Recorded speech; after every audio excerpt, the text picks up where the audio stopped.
Buen día, jóvenes. Espero que se encuentren muy bien. Recuerden lavarse las manos, utilizar cubrebocas si salen a la calle, ya que es importante que se cuiden para salir de la difícil situación por la que se encuentra el mundo. El día de hoy les presentaré el siguiente tema: independencia, soberanía y nación. Nuestro aprendizaje esperado, que vamos a estar trabajando a lo largo de la clase del día de hoy, es: analiza los principales proyectos independentistas que llevaron al surgimiento de una nueva nación en la Nueva España. ¿Por qué creen, jóvenes, que sea importante hablar de este tema? Precisamente para eso estoy el día de hoy aquí, jóvenes, para explicarles la importancia que tuvo el movimiento de independencia, ya que gracias a ello somos un país libre e independiente. Seguramente muchos de ustedes ya me identificaron o saben quién soy, porque me han visto en sus libros de historia o se han caracterizado de mí en sus festivales escolares el día 16 de septiembre. Pues sí, jóvenes, me descubrieron. Soy José María Morelos y Pavón, y el día de hoy yo les daré la clase de historia. Posiblemente, jóvenes, como han visto en sus libros de historia o sus profesores les han contado, yo participé en el movimiento de independencia, pero dudo que les hayan contado por qué decidí tomar esa decisión e involucrarme en el movimiento de independencia. Para ello, necesito contarles un poco acerca de mi vida. Acompáñenme, jóvenes. Yo nací en una hermosa ciudad llamada Valladolid de Michoacán, actualmente Morelia, el día 30 de septiembre de 1765. ¿Y qué creen, jóvenes? Que por poco y nazco en la calle. Y es que ese día mi mamá se dirigía a la iglesia, ya que en esos tiempos era muy común ir a escuchar misa. Pero gracias a unas monjitas muy buena onda, mi mamá pudo aliviarse. Y yo, jóvenes, no nací en la calle. En mi familia éramos 8 hijos, entre ellos yo. Éramos muy pobres y mis papás siempre tenían fuertes discusiones, debido a que mi papá era carpintero y siempre su sueldo se lo gastaba en alcohol. Un día mi mamá y mi papá se pelearon muy fuerte, ya que a mi padre se le subió lo Morelos y decidió abandonarnos para dirigirse a San Luis Potosí. Yo apenas tenía 8 añitos y tuve que empezar a trabajar para ayudar a mi madre a solventar los gastos de la casa. Por ello, no fui a la escuela, jóvenes, pero mi mamá y mi abuelito me enseñaron a leer y a escribir. Empecé a trabajar, jóvenes, en una hacienda muy cerca que quedaba de mi casa, como campesino. Pero como mi patrón vio que yo era muy responsable, trabajador y dedicado, decide ascenderme a arriero. Arriero, jóvenes, es una persona que va de casa en casa, de pueblo en pueblo, vendiendo productos como fruta, verdura, ropa, etc.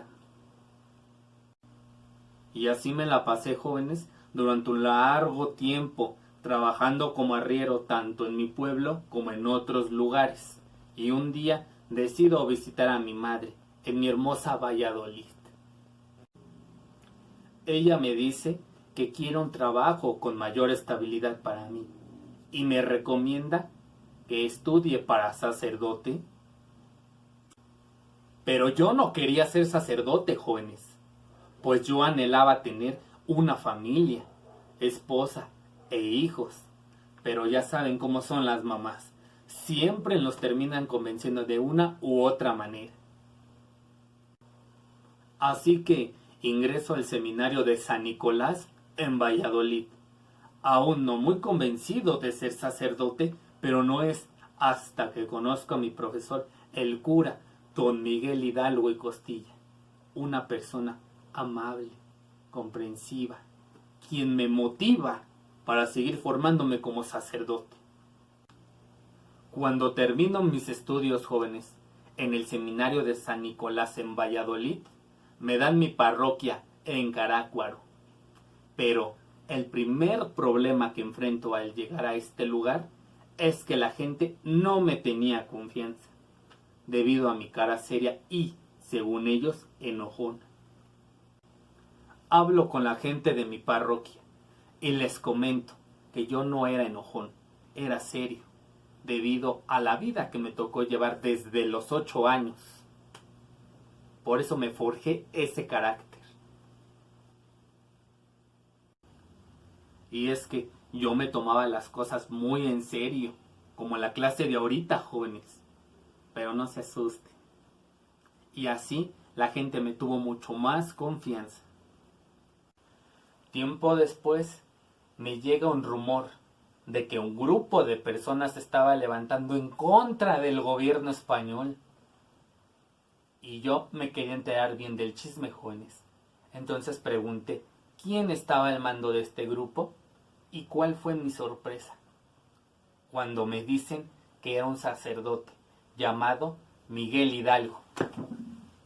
Inmediatamente pensé, ese es mi maestro. No sé en qué pueda ayudarlo, pero tengo que ir a ver a mi maestro. Y así es, jóvenes, como terminé involucrado en el movimiento de independencia, por ir a ayudar a mi maestro Hidalgo. ¿Ustedes qué hubieran hecho, jóvenes, si se hubieran encontrado en mi situación? Seguramente en preescolar, primaria y actualmente que cursan la secundaria, jóvenes tienen o tuvieron algún profesor al que quisieron mucho. Yo les pregunto, jóvenes, si su profesor se encontrara en problemas como mi maestro Hidalgo, ¿irían a ayudarlo o le darían la espalda? Piénsenlo, jóvenes, y ahorita en un momento me comentan qué hubieran hecho. Ahora bien, para explicar el tema, trabajaremos con el diagrama proceso, donde abordaremos las causas que originaron la independencia en la Nueva España, en el apartado de crisis. Después, en el apartado de desenlace, veremos cómo se fue desarrollando el movimiento de independencia. Y finalmente, en el apartado de consecuencias, analizaremos el resultado final del movimiento de independencia, a fin de que el tema sea más comprensible. Así pues, iniciaremos con la crisis. Acompáñenme, jóvenes. Quiero que observen la siguiente imagen, que hace referencia a la Guerra de los 7 años, una serie de conflictos armados que se extendieron de 1756 a 1763, 7 años, de ahí su nombre, en los que participaron las principales potencias europeas de ese tiempo, como España, Francia, Rusia, quienes se enfrentaron contra Portugal, Gran Bretaña y Prusia. Fue un conflicto donde se disputaban el control de territorios americanos y el control del comercio en Europa. Ello afectaría a la Nueva España, porque los nuevos reyes de la familia de España, la familia Borbón, haría una serie de cambios conocidos como reformas borbónicas, para costear los gastos de la Guerra de los 7 años. Estas reformas se impusieron en 1700. Su objetivo era incrementar la recaudación de impuestos, reforzar el poder del rey y asegurar la dominación sobre las colonias americanas, amenazadas por la expansión de Portugal y los ataques de piratas ingleses a franceses. Lo que causaría principal descontento en la Nueva España serían los criollos, hijos de españoles nacidos en América, ya que la corona española prefirió a los españoles sobre los criollos para cargos importantes en la Nueva España. Además de que en 1767 se expulsa a la Compañía de Jesús, orden religiosa conocida como jesuitas, por oponerse a las reformas borbónicas. Otro aspecto que también influyó fue la invasión napoleónica en 1808 a España, ya que muchos soldados españoles en América se fueron a España para enfrentarse a Napoleón Bonaparte. Así pues, España estaba distraída en sus asuntos y descuidó sus territorios en América, los cuales aprovecharon para hacer conspiraciones en contra de los españoles. Principalmente los criollos, quienes estaban enojados por no poder tener cargos importantes, por lo que buscarían la independencia, tomando como modelo la independencia de Estados Unidos y la Revolución Francesa, apoyados por indígenas, mestizos y demás castas de la Nueva España, quienes querían ser libres del maltrato español. Así pues, jóvenes, pasaremos a concluir el apartado de crisis. Como vimos, algunos factores que detonaron el inicio de la independencia de la Nueva España fueron: Guerra de los 7 años, 1756 a 1763. Reformas borbónicas, 1700 a 1808. Invasión napoleónica, 1808. Ahora, jóvenes, pasaremos al desenlace. Acompáñenme. Hubo varias conspiraciones en contra del gobierno español en la Nueva España. Desafortunadamente fueron descubiertas y eliminadas, por lo que hablaremos de una conspiración, la cual, a pesar de ser descubierta, lograría ser el inicio del movimiento de independencia. La conspiración de Querétaro fue el nombre dado a una serie de reuniones secretas en 1810 en la casa del corregidor de Querétaro, Miguel Domínguez.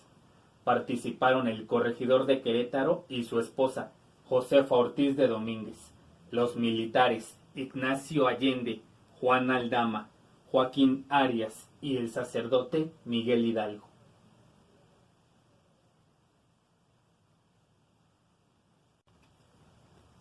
La conspiración tenía como primer objetivo desplazar a los españoles de los puestos de autoridad, para lo cual se haría un levantamiento armado el 2 de diciembre de 1810. Pero Joaquín Arias delata la conspiración y la madrugada del 16 de septiembre, en el llamado Grito de Dolores, Hidalgo llama a la gente a misa tocando la campana de la iglesia e invita a la multitud a rebelarse en contra de los españoles.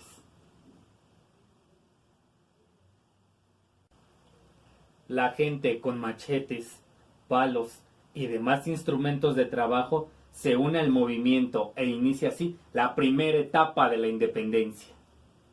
Posteriormente, Hidalgo, Allende y Aldama, en compañía de su ejército, planean robar el armamento de la Alhóndiga de Granaditas.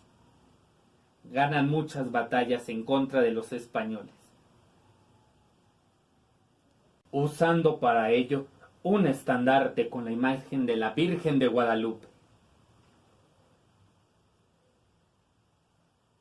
Lamentablemente apresan a Hidalgo, Aldama y Allende y los fusilan, colgando sus cabezas en la Alhóndiga de Granaditas en 1811, para que sirviera de escarmiento a los que quisieran seguir el movimiento. Aún así, yo decido tomar las riendas del movimiento y enfrentar a mi destino, ya que yo en 1810, al enterarme de que mi querido maestro Miguel Hidalgo estaba en el movimiento de independencia y estaba en Valladolid, decido ir a ayudarlo. En nuestro primer encuentro, mi maestro me abraza fuertemente y me dice que se siente muy orgulloso de mí, de querer integrarme al movimiento. Yo me sentía muy feliz de volver a ver a mi maestro, pero me desconcerté y me dio miedo cuando mi maestro me dijo: Morelos, necesito que vayas al puerto de Acapulco con algunos hombres y tomen el puerto. Yo inmediatamente dije: maestro, yo no soy militar, nos matarán. Pero mi maestro me sonrió y me dijo: yo sé que tú lo lograrás, Morelos. Eres el hombre más responsable y valiente que conozco. Ve, Morelos, y lucha por la libertad de nuestro pueblo. Yo con miedo fui en compañía de los hombres que me dio mi maestro. Y para sorpresa mía, lo logramos. Vencimos a los españoles y tomamos el puerto de Acapulco.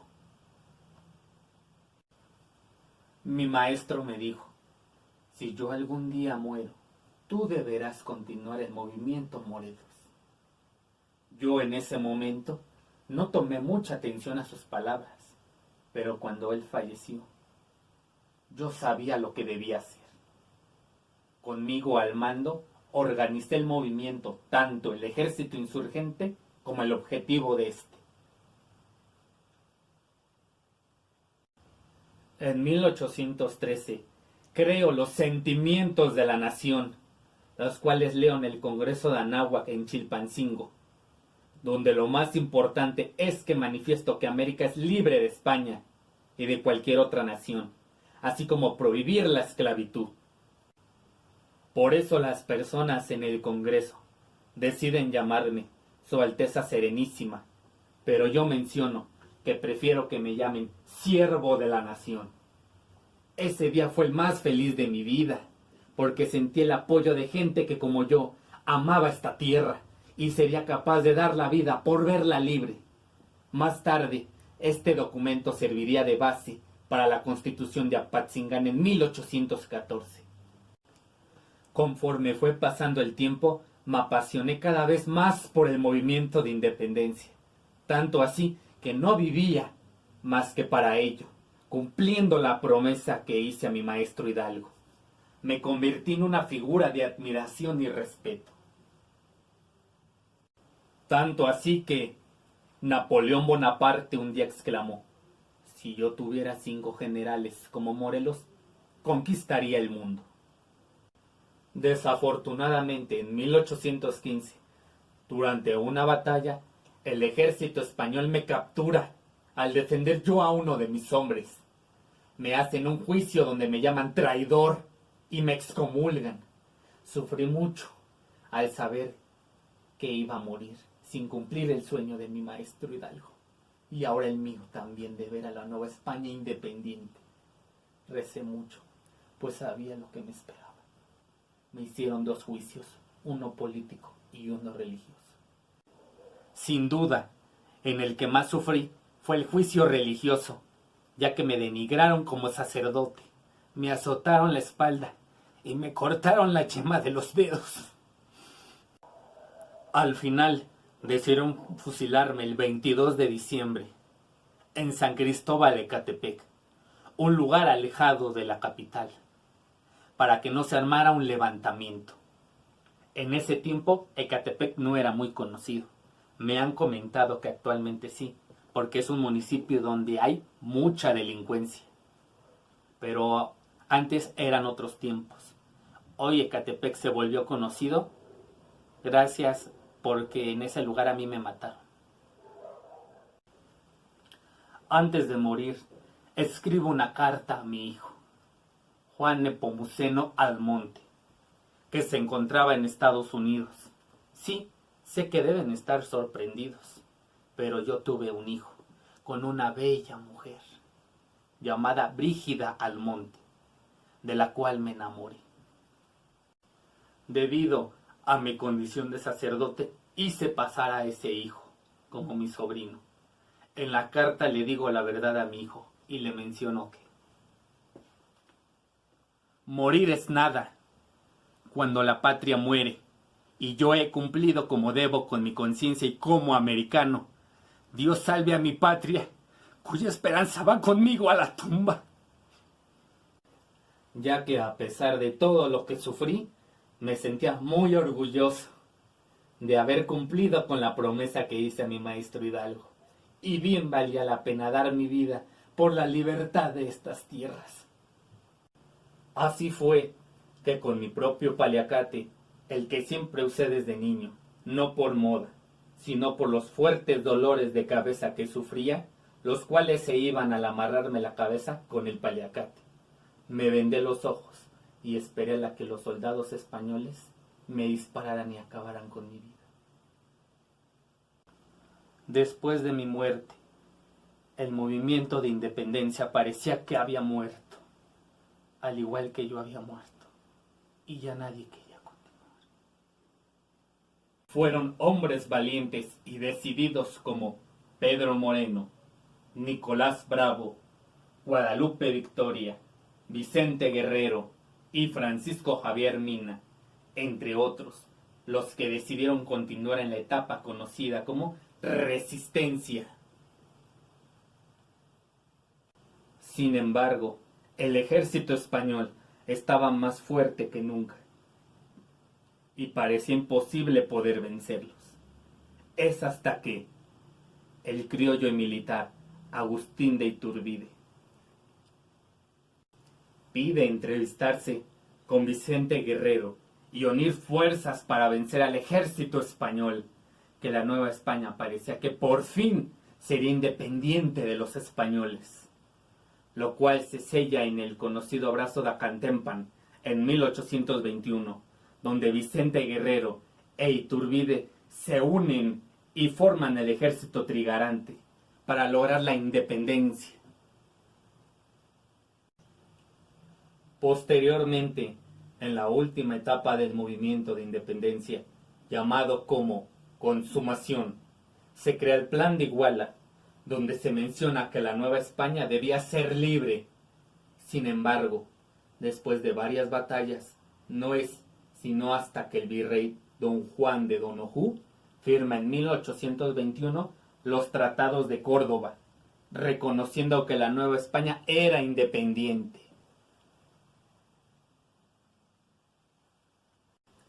Por lo cual, el 27 de septiembre de 1821, el ejército trigarante, comandado por Agustín de Iturbide y Vicente Guerrero, entran victorioso a la Ciudad de México y termina así el movimiento de independencia, el cual duró 11 años y costó la vida de miles de personas. Ahora, jóvenes, pasaremos a concluir nuestro apartado de desenlace.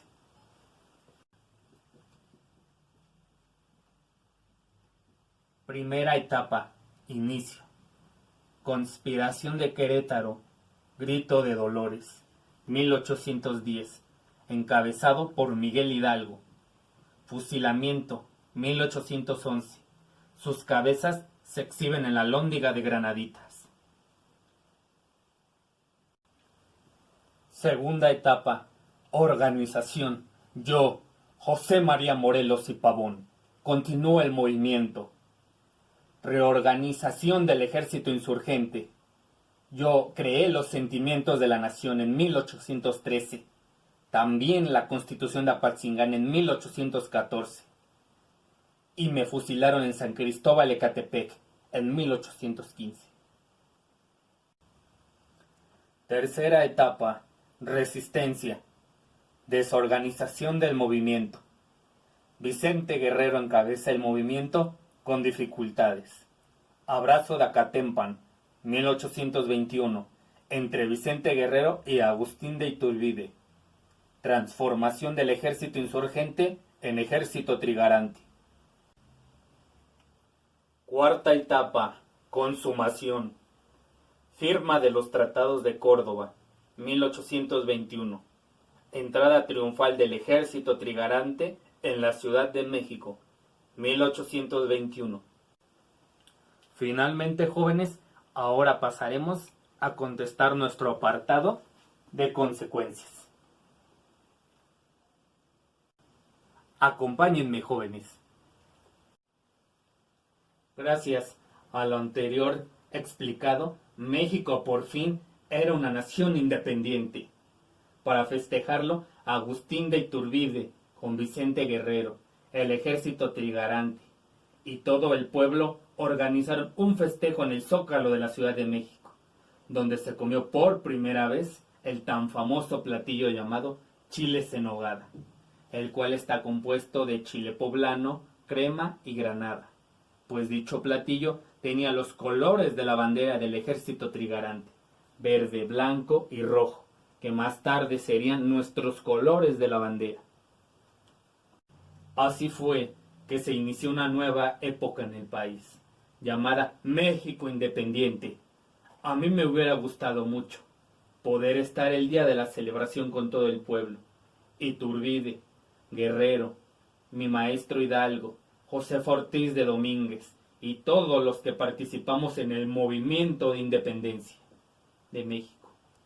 Desafortunadamente, ello no fue posible, pero me puedo imaginar la gran alegría y satisfacción del pueblo mexicano al ser libre por fin. Ahora, jóvenes, vamos a concluir nuestro apartado de consecuencias.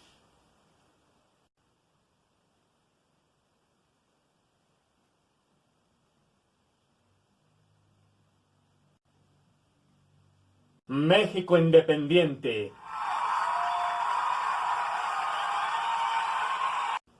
Sin duda, fue un proceso largo y complejo, pero gracias a ello, México es libre y ustedes también.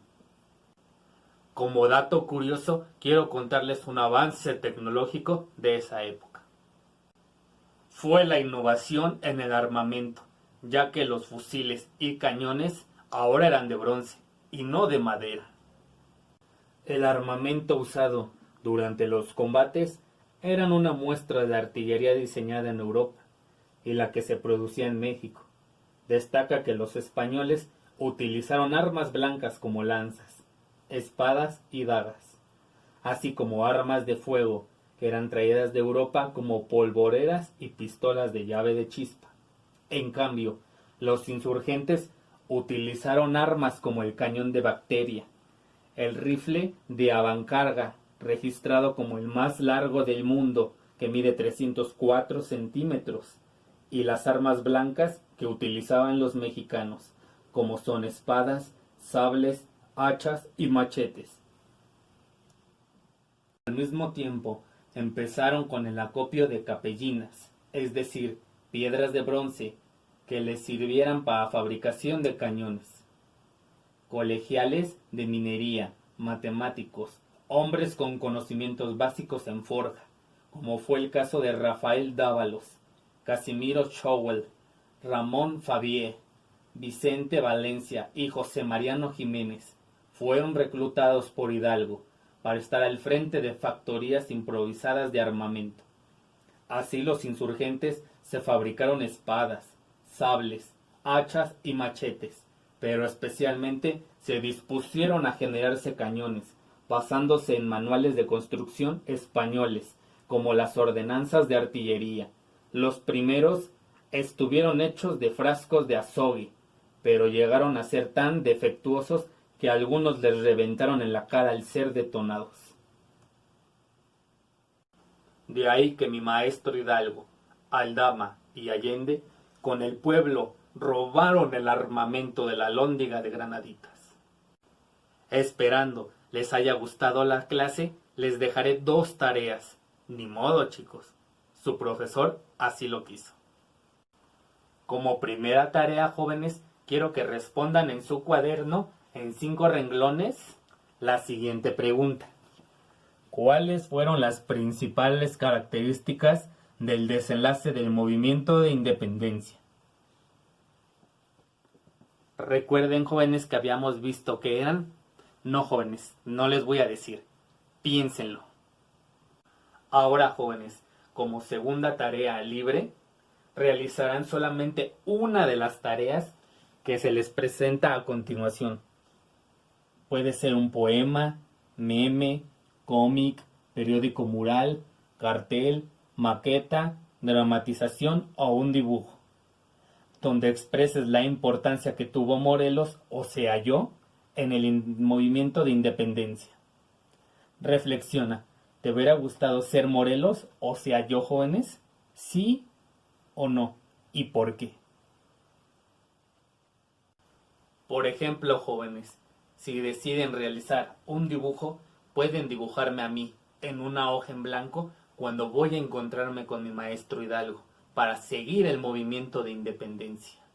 Ya sea abajo de su dibujo o atrás, escribir si les hubiera gustado ser Morelos o no.